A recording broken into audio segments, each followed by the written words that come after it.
So ఇప్పుడు మనం accident అయినప్పుడు మన శరీరంలో చాలా గాయాలు అవుతూ ఉంటాయి.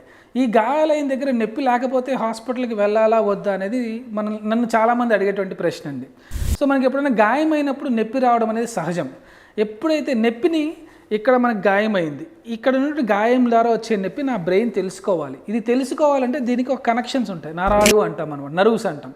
సో ఒకవేళ ఇక్కడ జరిగినటువంటి గాయం నొప్పి నాకు తెలియకపోతే అది కూడా చాలా డేంజర్ అనమాట. నొప్పి తెలియట్లేదు కదా, అంతా హ్యాపీ, డాక్టర్ని కలవక్కర్లేదని మాత్రం అనుకోకండి.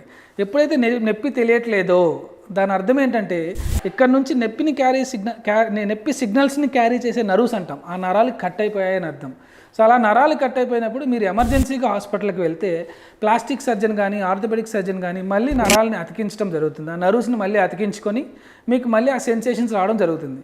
మీరు నెగ్లెక్ట్ కనుక చేస్తే ఇంకా పర్మనెంట్గా మీకు ఆ పార్ట్ నుంచి సెన్సేషన్స్ తెలియవు అనమాట. సో నొప్పి దెబ్బ తగలంగానే నొప్పి అనేది తెలియడం సహజం. నొప్పి తెలియకపోయినా కూడా అది చాలా ప్రమాదం. సో వెంటనే మనం హాస్పిటల్కి వెళ్ళాలి. ఇప్పుడు దాకా మనం ఉన్న హెల్త్ అప్డేట్స్ లాంటివి ఇంకా మీరు తెలుసుకోవాలి అనుకుంటే కనుక ఆశా హాస్పిటల్స్ని ఫాలో అవ్వండి. సో రోజు మేము ఇలాంటి హెల్త్ టిప్స్ ఇవ్వడం జరుగుతుంది. చక్కగా వీటిని చూసి మీ ఆరోగ్యాన్ని కాపాడుకోండి.